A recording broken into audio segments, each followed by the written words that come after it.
Welcome to Strategies for Dealing with Aberrant Behavior. This is a two-part series.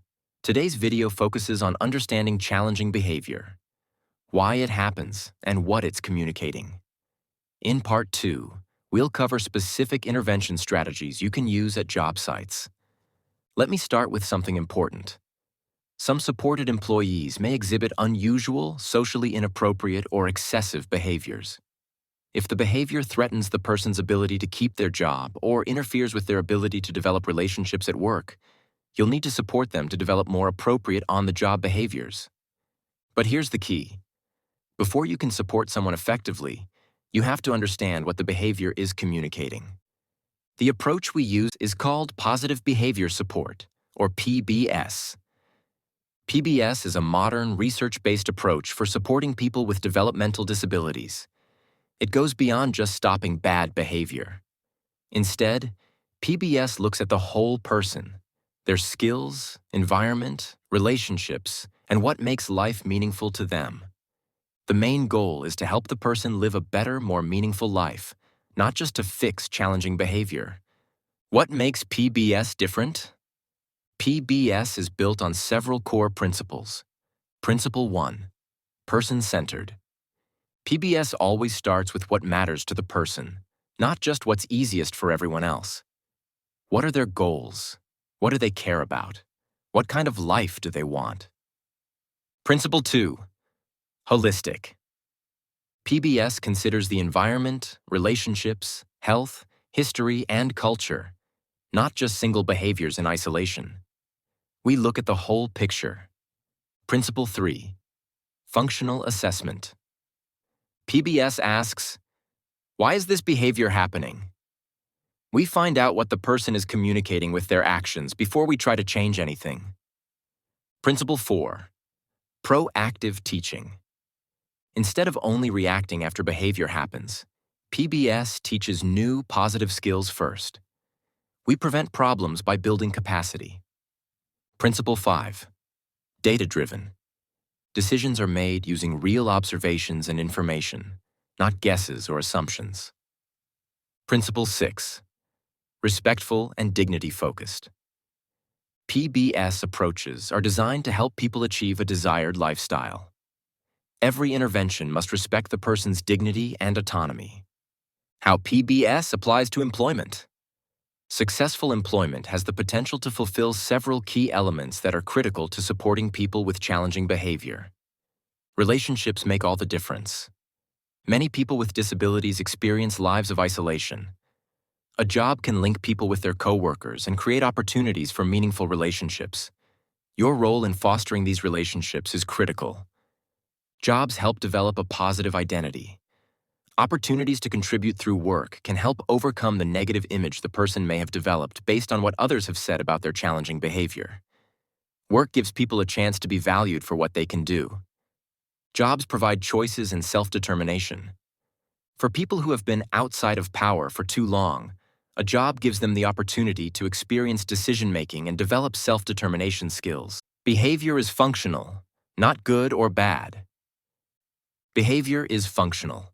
Even behavior that others view as inappropriate, abnormal, bizarre, or problematic serves a purpose for the individual. The person performs the behavior for a reason that makes sense to them.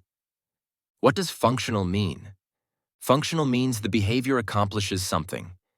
It gets the person something they want, or helps them avoid something they don't want. The behavior works for them. That's why they keep doing it. Example from job coaching. An employee at a grocery store starts talking loudly to coworkers every time the manager walks by. Other staff find this disruptive and inappropriate. But look at the function. The employee doesn't know how to interact with the manager. Talking to coworkers is safer. It helps them avoid the anxiety of interacting with authority. The behavior is functional. It reduces anxiety. Now, it's not the best way to handle anxiety. We want to teach better skills. But first, we have to understand that the behavior is serving a purpose. Here's the important part. When using positive behavior support, the goal is to replace challenging behaviors with adaptive, functional behavior. We're not trying to eliminate the function. We're teaching a better way to accomplish the same thing. So behavior is functional. Now let's talk about what those functions are.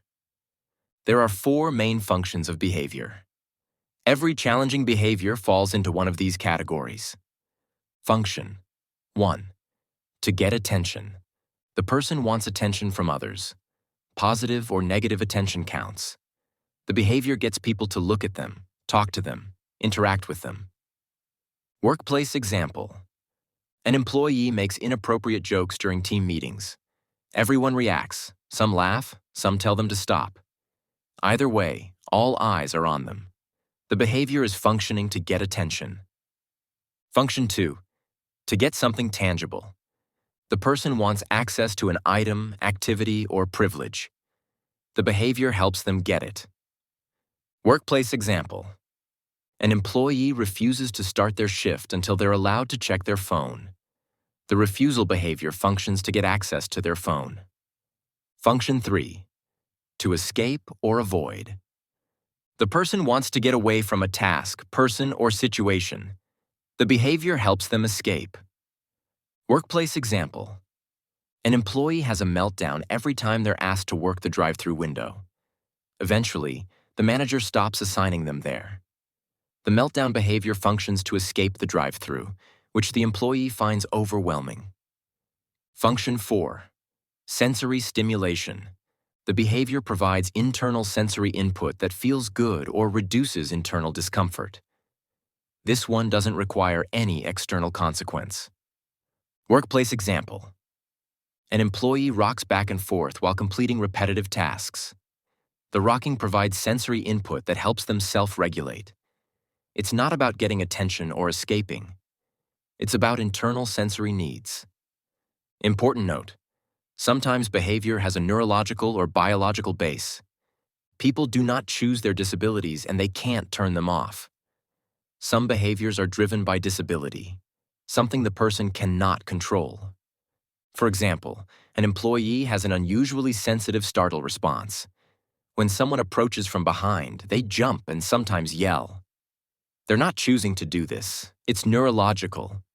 Your job in these situations is to minimize the behavior's impact on the job through careful job matching, environments with fewer sudden stimuli, accommodations, coworkers announce themselves before approaching, employer education, explaining the disability and how it presents. In some cases, medication prescribed by their doctor. When behavior has a biological or neurological base, we adapt the environment and educate others. We don't try to train it away.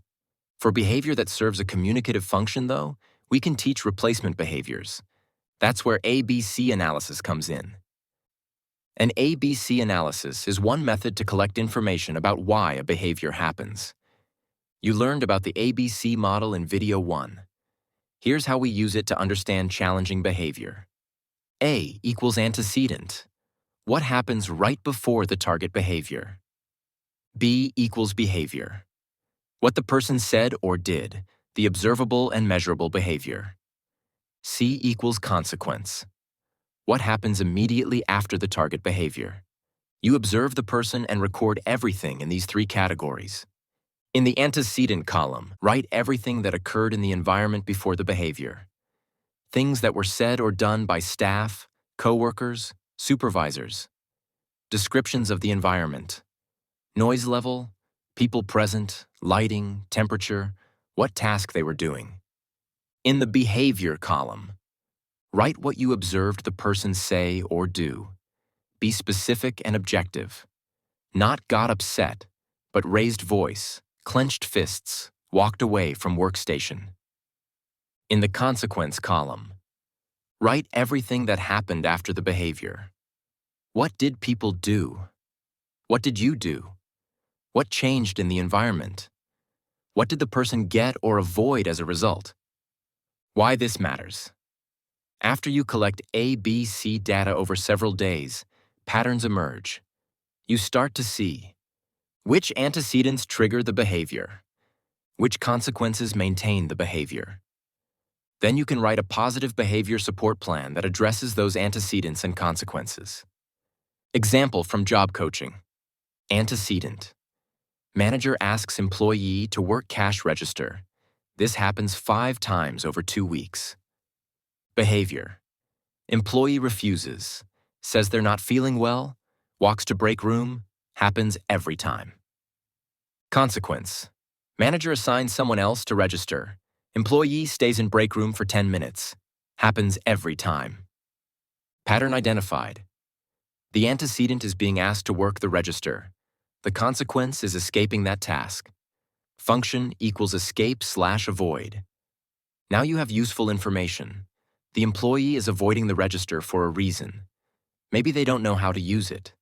Maybe the noise and stimulation are overwhelming. Maybe they had a bad experience there before. You can investigate further and develop a support plan.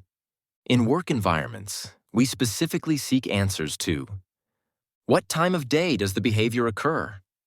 Are there specific areas of the job site where the behavior occurs? Does this occur around specific coworkers? How do coworkers react? Does this occur during specific job duties? Is the behavior driven by disability, something the person cannot control? Is the person and the environment a poor match? Is the behavior used as a form of communication? These questions help you understand the full context. Sometimes the environment itself is the problem. Sometimes employees find workplace stimuli, sounds, smells, temperature, so unpleasant that it's impossible for them to be successful. It may be related to a person's inability to filter sensory information. One woman with Asperger's syndrome described the dread she faced when asked to work the cash registers. The sounds, lights, people, and activity were almost more than she could endure. In cases like this, interventions include supporting the employee to develop coping strategies, looking for accommodations, working with the business to make changes, educating the employer and coworkers about the disability, sometimes accepting that the job is not a good fit and helping them find a better match. A BC analysis helps you identify whether the issue is skill-based, environment-based, or both. Let's review what you learned today.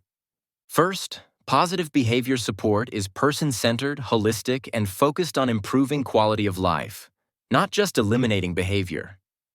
Second, behavior is functional, not good or bad. It serves a purpose for the person: to get attention, get something tangible, escape, avoid, or provide sensory input. Third, some behaviors have a neurological or biological base. For these, we adapt the environment and educate others rather than trying to train the behavior away.